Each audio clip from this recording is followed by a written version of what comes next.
बच्चों, आप में से कितने बच्चों को अपने देश की संपूर्ण जानकारी है?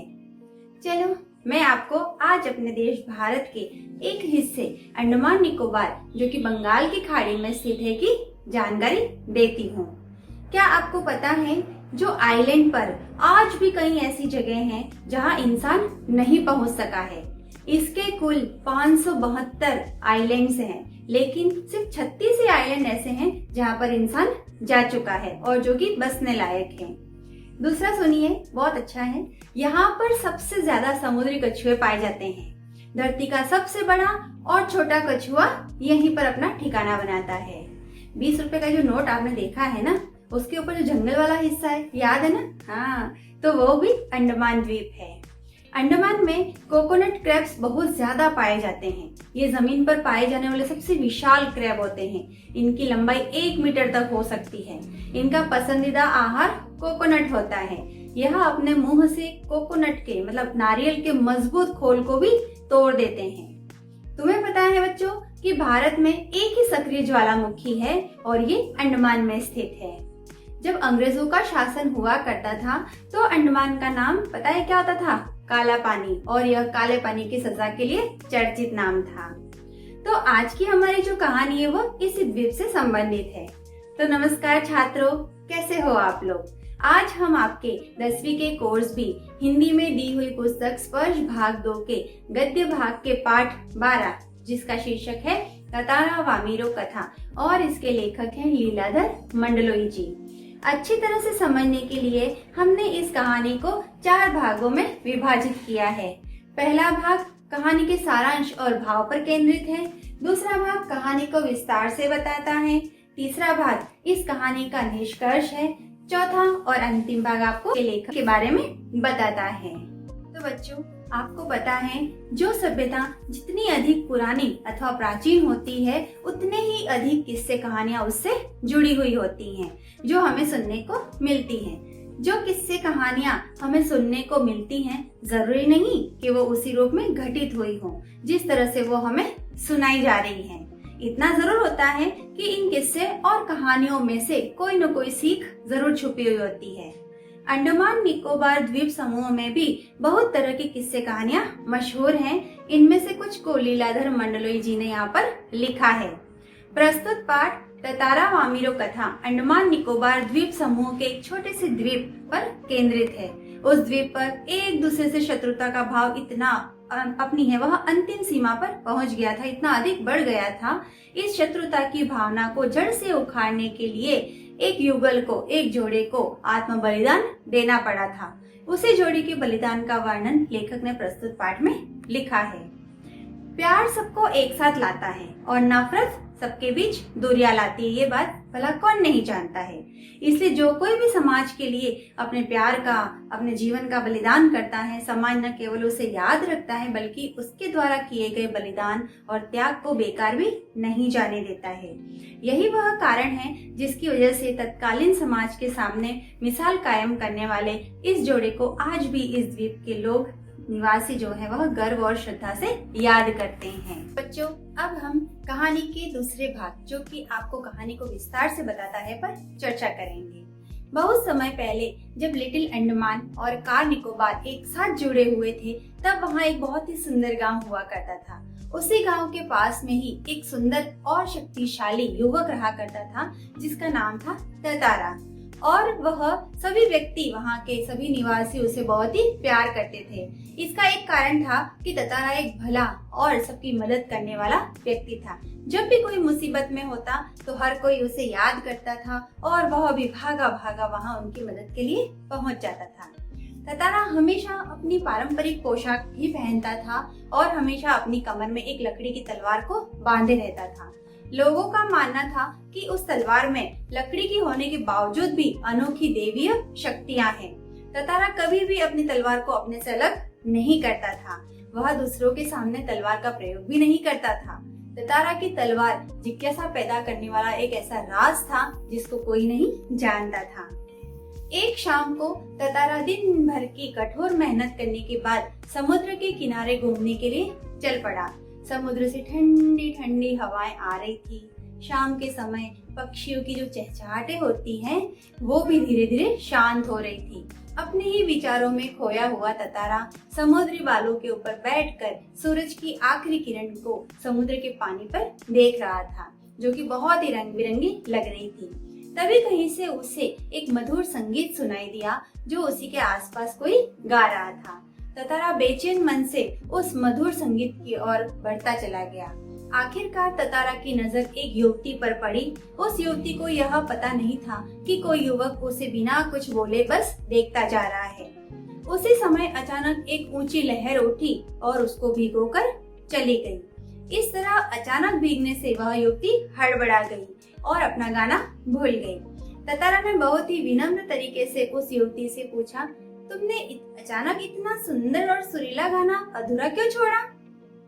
अपने सामने एक सुंदर युवक को देखकर वह युवती आश्चर्यचकित हो गई।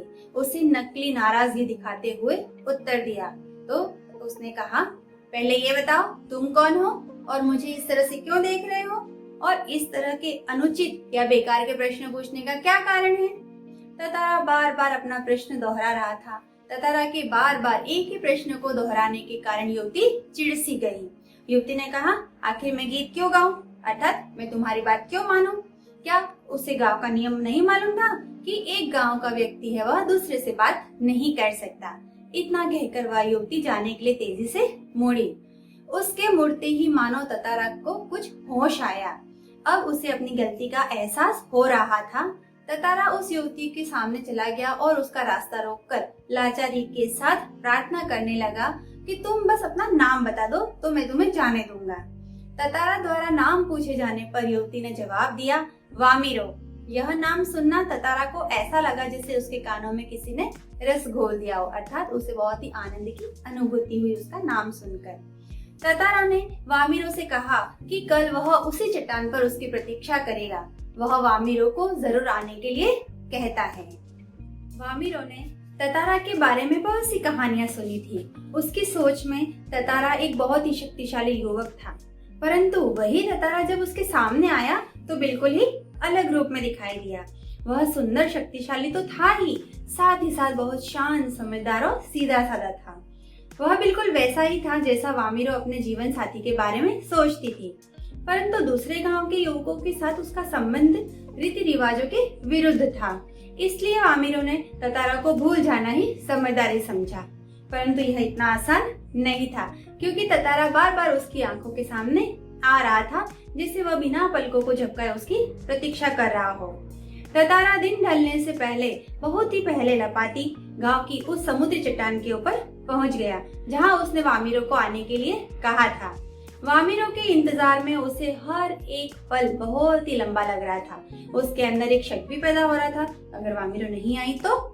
उसके पास प्रतीक्षा करने के अलावा और कोई चारा नहीं था। वामिरो ततारा से मिलने आ गई। वाओ! ततारा और वामिरो अब हर रोज उसी जगह मिलने लगे। लपाती के कुछ लड़कों को इस प्रेम के बारे में पता चल गया और ये खबर हवा की तरह गांव में उड़ने लगी, चारों तरफ फैल गई।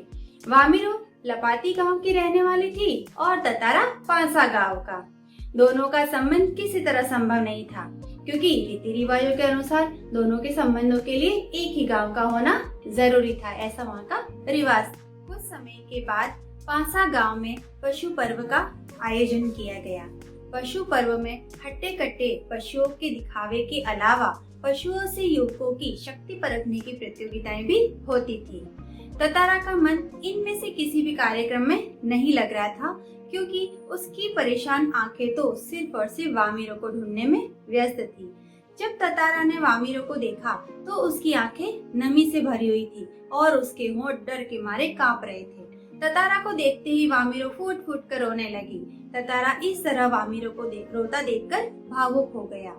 वामिरो के रोने की आवाज सुनकर वामिरो की माँ वहाँ आ गई और दोनों को एक साथ देखकर गुस्सा हो गई। उसने ततारा को कई तरह से अपमानित करना शुरू कर दिया। गांव वाले भी ततारा के विरोध में बोलने लगे। लोगों की बातों को सुनना अब ततारा के लिए सहन कर पाना मुश्किल होता जा रहा था। अचानक उसका हाथ उसकी तलवार पर आकर टिक गया।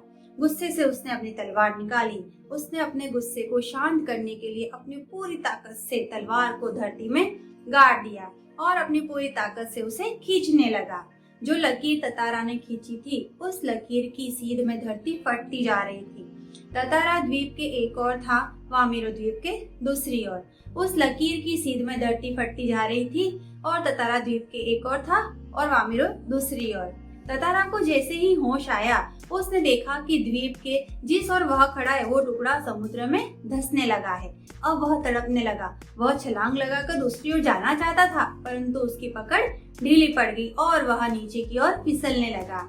वह उस कटे हुए द्वीप के उस आखिरी भूभाग पर बेहोश पड़ा हुआ था, जो संयोगवश उस द्वीप से जुड़ा हुआ था।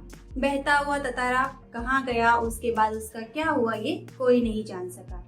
इधर वामिरो ततारा के अलग होने के कारण पागल सी हो गई। वह हर समय बस ततारा को ही खोजती रहती और उसी जगह आकर घंटों बैठी रहती जहाँ वो ततारा से मिलने आया करती थी।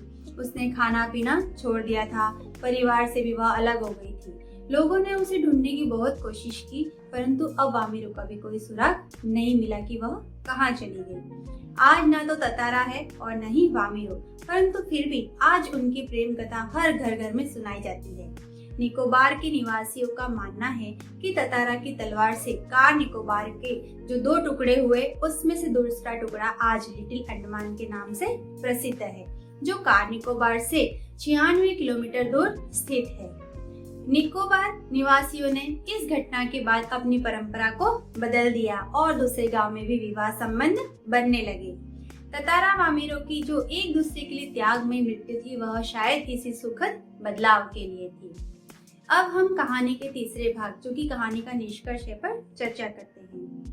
तो बच्चों, इस कहानी से यही शिक्षा मिलती है कि अगर हम भी समाज में कुछ बदलाव लाना चाहते हैं, पुरानी रूढ़ियों मान्यताओं को समाप्त करना चाहते हैं, तो पहले हमें खुद को उतना काबिल बनाना है। उतना काबिल बनाओ, उतना समर्थ बनाओ, उतना बहादुर बनाओ कि लोग आपकी बातों को सुने और उसे माने। अब इतना सब पढ़ने के बाद हमेशा की तरह हम थोड़ा लेखक के बारे में भी जान लेते हैं। तो लेखक लीलाधर मंडलोई जी का जन्म 1954 में भारतीय राज्य मध्य प्रदेश के छिंदवाड़ा जिले के गोड़ी नामक गांव में हुआ था। इनकी कविताओं के संग्रह में घर घर घुमा, रात बिरात, मगर एक आवाज, अगर इनके गद्य साहित्य की बात करें तो अंडमान निकोबार की लोक कथाएं, पहाड़ और परी का सपना, चांद का धब्बा आदि हैं। इनको जो सम्मान मिले हैं उसमें मध्य प्रदेश साहित्य परिषद के रामविलास शर्मा सम्मान से इनको पुरस्कृत किया गया। इनको वागीश्वरी सम्मान, रजा सम्मान, पुष्किन सम्मान और नागार्जुन सम्मान से भी नवाजा गया। तो बच्चों, कैसी लगी आपको लीलाधर जी की ये रचना और आप इससे क्या सीखते हैं? अपने विचार आप नीचे दिए गए कमेंट बॉक्स के माध्यम से शेयर कर सकते हैं। तो आज के लिए इतना ही। जल्द मिलते हैं एक नए पाठ के साथ। Bye bye.